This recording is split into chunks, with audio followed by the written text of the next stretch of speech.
In this video, I'm going to talk about hiring a wedding planner and the difference between a wedding planner, a director, a coordinator, and a designer.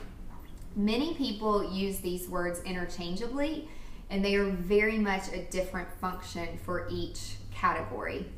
So for example, a wedding planner plans things from beginning to end, usually logistics. They're really working behind the scenes, pulling together the vendors for you, pulling together the communication, doing the timeline, managing the budget, making sure that things are happening exactly the way that they are supposed to be happening. A wedding coordinator is usually coordinating the ceremony or coordinating the reception about 30 days before. They're not really involved in planning your wedding. They are more involved in taking over all of the stuff that has already been planned, and the details are then handed over, and then they are coordinating things the month of your wedding to ensure that everything is going to happen. A wedding director is usually a day of director. So details are passed along to them, and they are simply directing people from A to B and B to A. So wherever people need to be, you can hand them a timeline. But again, I find it very hard to be a director when I have no relationship with the vendors and no relationship with the client, because I really feel like I cannot be successful in meeting their expectations or exceeding their expectations if I have no relationship.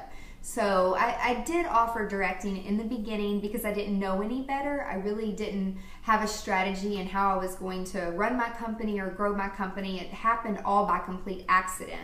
But now we very much have a strategy in place. It is a great place to start and a great place to learn. But as you grow into a bigger company, or as you grow as a venue, you might want to evaluate the overall customer experience that you are offering to your guests and to your clients.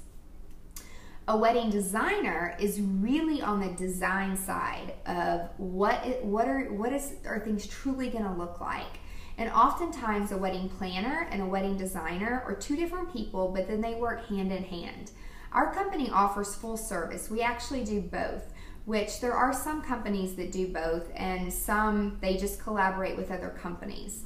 And so we like to offer the entire experience because we have people on our team that have the creative side of the brain as well as the logistical side of the brain. Oftentimes very creative people, they don't really like to manage the details.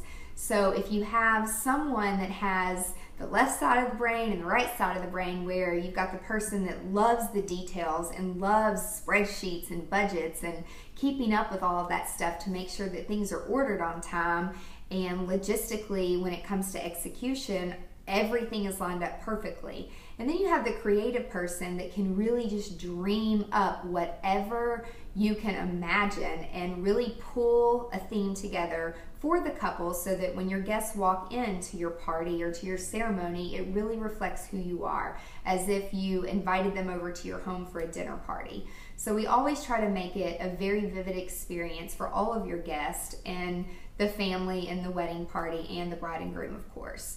So make sure that when you are hiring a planner or a coordinator or a director or a designer that you understand the different functions, because not all companies offer everything, and you want to make sure that you understand what you're paying for. So for example, each of those titles charge differently. So be sure to ask, how do you get paid? Do you get paid by a percentage of vendors? Do you get paid hourly? Do you act as a consultant? It's really hard to compare wedding planners as it is photographers. Most wedding planners or designers, they are really known for a certain type of personality or a certain style and a certain way that they work. So a lot of times we personally get our business through word of mouth.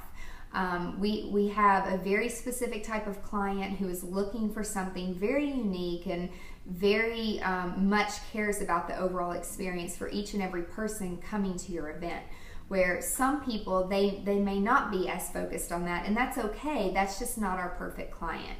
So we really try to focus and hone in on the people that really value the experience and the creativity. When you're looking to hire a planner or a designer or a coordinator or director, be sure that you understand how they're getting paid. And it's okay to ask. Some are very upfront. They will tell you, I take a percentage from each vendor that I book, or it's a flat rate, it's an hourly fee. So be sure that you know what you're getting and what you're paying for. And every company is set up different. It's really hard to compare planners and all of these different titles that usually are interchanged, and people think that it's one person or one company, and a lot of times it's not. So be sure that you're defining what you need. A lot of times I do like to be involved in the entire process because I can educate my clients and be a guide on the side for them so that I make sure they don't run off the road and fall into a ditch. And we can be very involved and hold your hand, or we don't have to be involved at all. In fact, I give people templates that I teach them how to use and give them any help and act more as a consultant to them so that they feel like they're making a good decision. So we are not always there on the wedding weekend. We will consult with other planners sometimes to do the creative piece for brides and build some floor plans and take care of the logistical part, and then teaching the planner and working with that planner so that they understand the venue and the rules and the regulations. So make sure that you know what your needs are, or go to an experienced professional who can offer guidance and what you really need to make your day perfect. Good luck.